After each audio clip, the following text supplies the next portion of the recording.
रमजानच्या महिन्यात मतदानाचे दिवस येत असल्याने यावर पश्चिम बंगाल, बिहार आणि उत्तर प्रदेशातील मुस्लिम समुदायाने आक्षेप घेतलाय। या काळात मतदान नको अशी त्यांची मागणी आहे।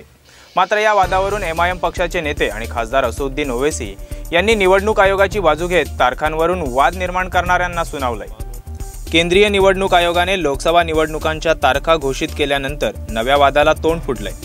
पश्चिम बंगाल, बिहार आणि उत्तर प्रदेश या राज्यात अल्पसंख्याकांची लोकसंख्या जास्त आहे।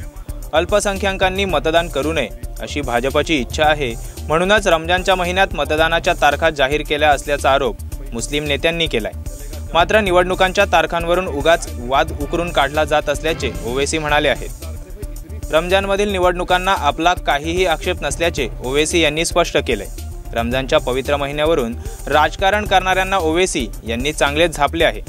जर रमजानच्या महिन्यात लोक कामावर जाऊ शकतात तर मतदान करायला का जाऊ शकत नाहीत, असा सवाल ओवैसी यांनी उपस्थित केलाय।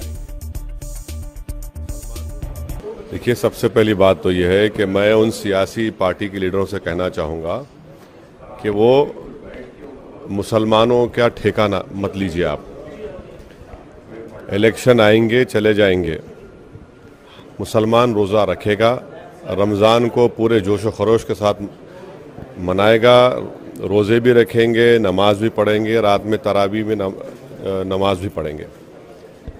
और ये लोग जो इस तरह कह रहे हैं कि रमज़ान है, रोज़ा रहते हैं, पोलिंग परसेंटेज उस फ़र्क पड़ेगा, सब बकवास है।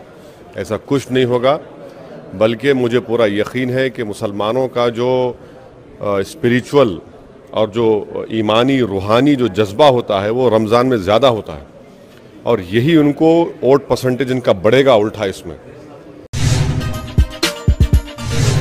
बेल आयकन दाबा आणि यासारख्या इतर बातम्या बघण्यासाठी आमच्या चॅनलला सबस्क्राइब करायला विसरू नका।